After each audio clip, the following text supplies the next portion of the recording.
Hi, I'm Sass, and I am working with EnviroHouse today, and I'm at my urban farm, Share the Wealth Organics in central Tacoma, and for this EnviroHouse video we are going to talk about planting onions. So first I'm going to go through kind of what I do to get the onions ready to plant.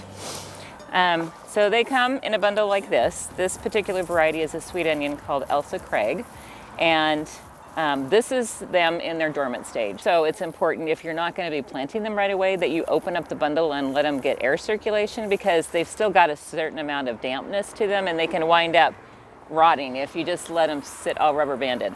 So first thing is to open them up, kind of separate them out, and so I sort them between big and little.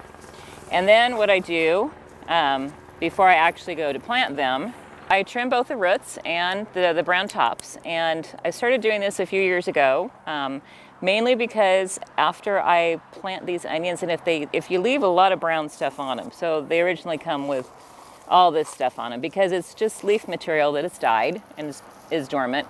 So if you leave all that on, which I discovered a few years ago, and then you plant and it rains really heavily for a few days, the large night crawlers in the bed actually pull all those little brown pieces down because they want to eat it. They want to decompose it, and you wind up, since your onion is not rooted yet, you wind up with onions laying on the top of the bed the very next day.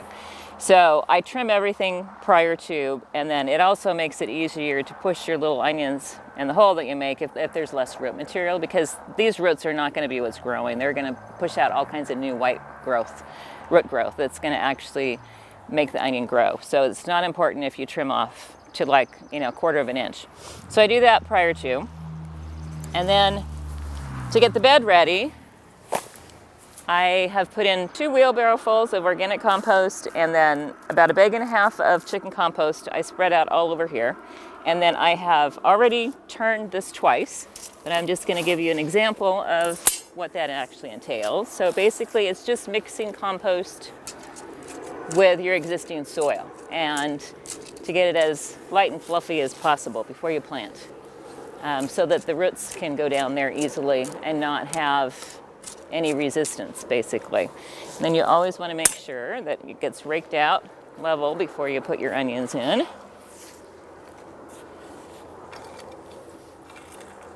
So the bed's been turned twice. The first time just kind of flips the compost under, and the second time actually mixes it with the existing soil. And then I use yardsticks frequently when planting, actually always when planting, just because when you're planting in a raised bed situation, you can fit more in if you measure. So for the first row of onions, I start them 4 inches in from the lengthwise side.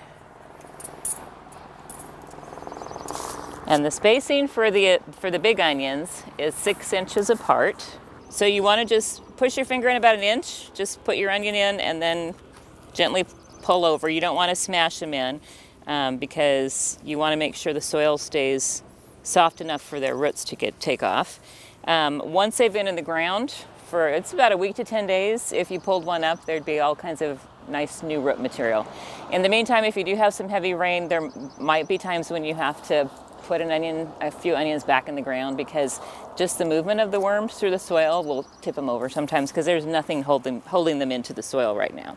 Another really important thing when you're planting onions is that about the 1st of July, or whenever they start to bulb, and you'll see them actually start getting bigger on the bottom, you'll want to give them another a light layer of chicken compost, just probably about 1/2 inch thick, and water it in really good, and that will really make them bulb.